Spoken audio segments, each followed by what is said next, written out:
to you from The Witches by Roald Dahl. The chapter I'm going to read is called Frizzled Like a Fritter. All the women, or rather the witches, were now sitting motionless in their chairs and staring as though they'd been hypnotised at somebody who had suddenly appeared on the platform. That somebody was another woman. The first thing I noticed about the woman was her size. She was tiny, probably no more than 4.5 feet tall. She looked quite young. I guessed about 25 or 6, and she was very pretty.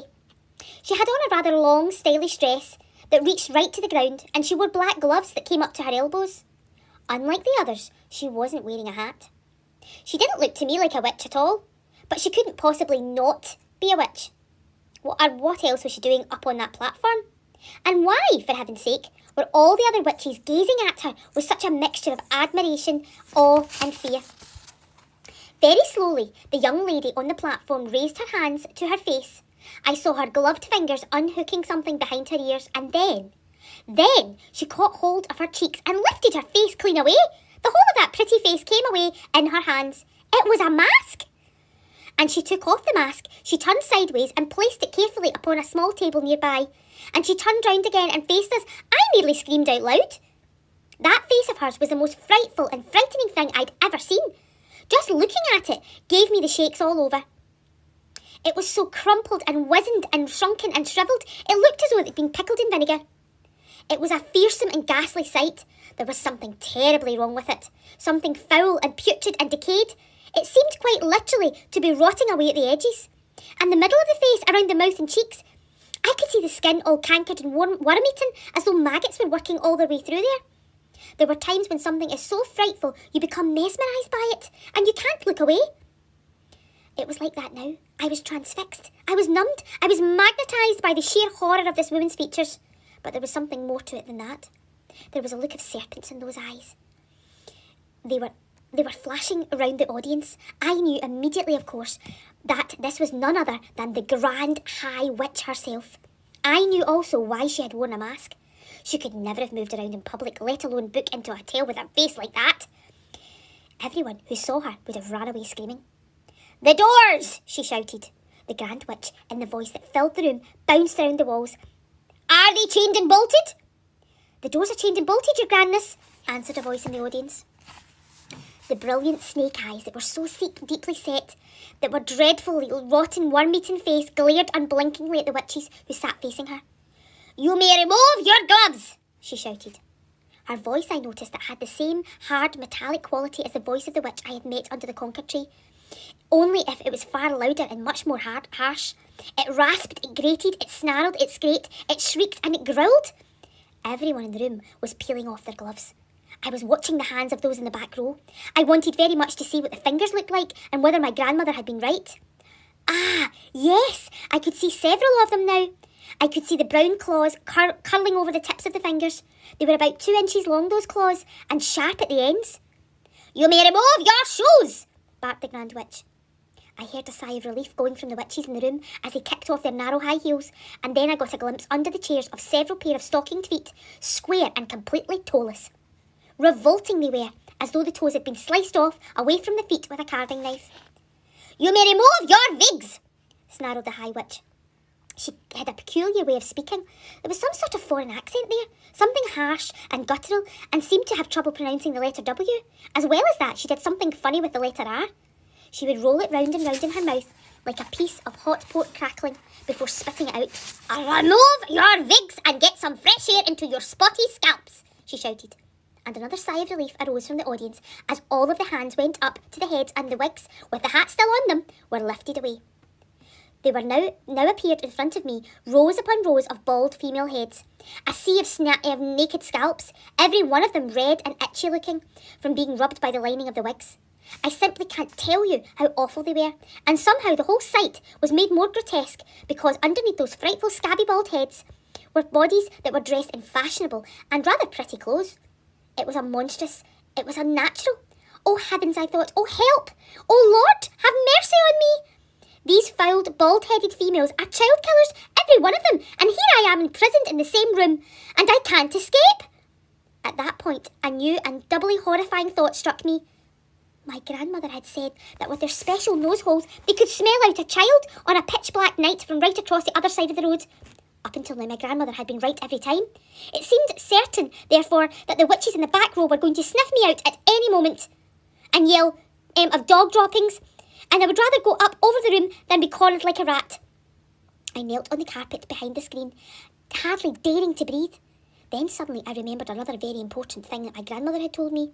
The dirtier you are, the harder it is for a witch to smell you out. How long had it been since my last bath? Not for ages. I had my own room in the hotel and my grandmother never bothered with silly things like that. Come to think of it, I don't believe I had a bath since we had arrived. When had I last washed my hands and face? Certainly not this morning. Nor yesterday. I glanced down at my hands. They were covered with smudge and mud and goodness knows what else besides. So perhaps I had a chance after all. The stink waves couldn't possibly get out through all of that dirt.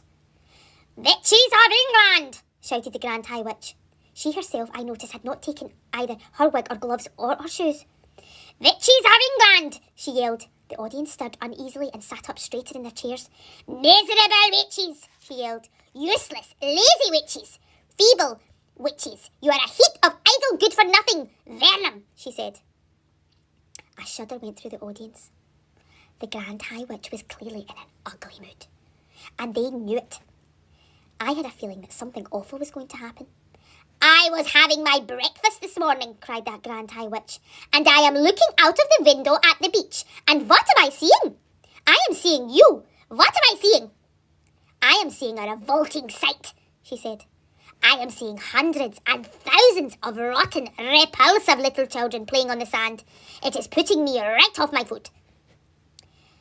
Why have you not gotten rid of them?